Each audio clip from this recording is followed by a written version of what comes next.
friends, welcome to our channel ITSec Elixir.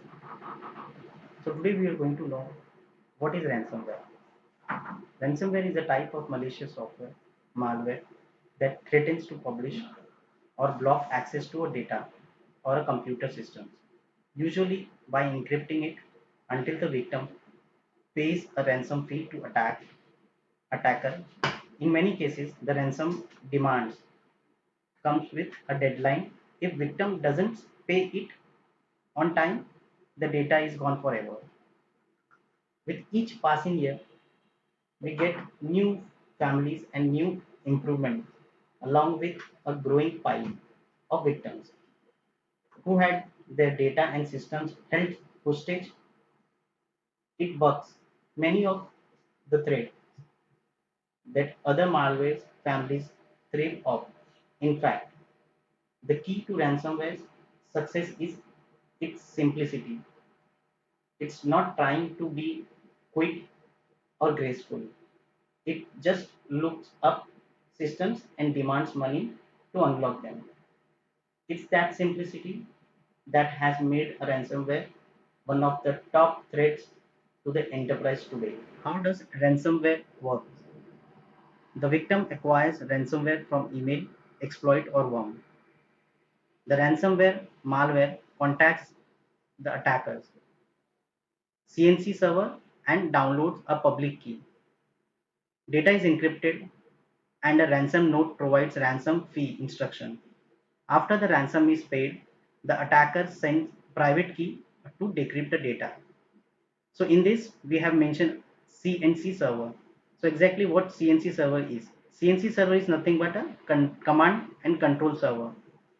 So this is controlled by an attacker or a cyber criminal, which is used to send commands to system compromised by malware and receive stolen data from a target network. How ransomware is teaming up with DDoS. DDoS has run side by side with ransom activity for a long time. In many cases, cyber criminals would hit networks with overwhelming attacks, damage, damaging their operations, and then offer their victim respite for cash. These attacks are generally low volume and typically last under 5 minutes. All the time, an advisory needs to slip its malware into the systems. In 2015, a group called Armada Collective unleashed crippling DDoS attacks on three different Greek banks and demanded a ransom of 200,000 bitcoins, equal to $7.2 million. Most recently, the Lazarus Group shook down a major Fortune Global 500 company, DDoSing them and demanding 20 Bitcoin. They threatened an even larger DDoS attack and a larger ransom of 30 Bitcoins if they did not pay soon. As far back as 2018, researchers found that 70% of organizations had experienced ransom-driven DDoS. So here we will see what are the ransomware symptoms. First, as you can see, your device is locked. On your systems, a pop-up appears upon a startup that asks for a payment. You get an unusual error message that Windows or iOS are unable to open or find a specific file. File extension has changed. The hacker that infected your devices gave you instruction on how to make a payment. Now, how can you stop ransomware?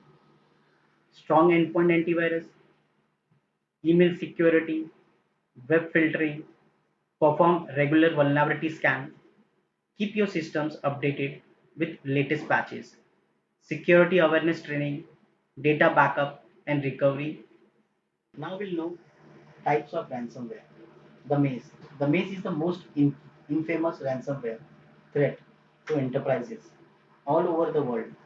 At the moment, it was previously known as Chacha ransomware. And this ransomware hacking group used exploit kits to deploy attacks. R evil ransomware. Many times R evil ransomware has made headlines in the news for the data breaches. This attack vector is also known for targeting a list celebrities and leaking their data on the dark web. Next is Ryuk. Ryuk used other malware to infect a systems. It either use TrickBot or other means like remote desktop services to gain unauthorized access to system. Ryuk ransomware Ryuk ransomware mainly targets businesses, giants, and government agencies that can pay huge ransom in return. Typhoon is a recently discovered ransomware strain that is written in Java. This malware has been targeting several organizations in the education and software industries, including SMBs. This malware is considered an unusual one as it is deployed in a Trojanized version of the Java runtime environment. It is compliant in a Java image format for malicious purpose. Next is Netwalker. Netwalker ransomware compromises the network of its victim and encrypts all the Windows devices that are connected to it. When it executes, it uses an embedded configuration that includes ransom nodes, file names, and several configuration operations. According to security researchers, the ransomware spreads itself into two ways: through a VBS script that is attached to coronavirus phishing emails, executable files that spread throughout through network. In 2016, there was a ransomware attack every 40 seconds. By 2019, that was once every 14 seconds. Cybersecurity ventures have predicted that in 2022, this will increase to one every 11 seconds. So hope you guys likes our video. So do subscribe our video to get more videos on this channel. Thank you for watching our channel.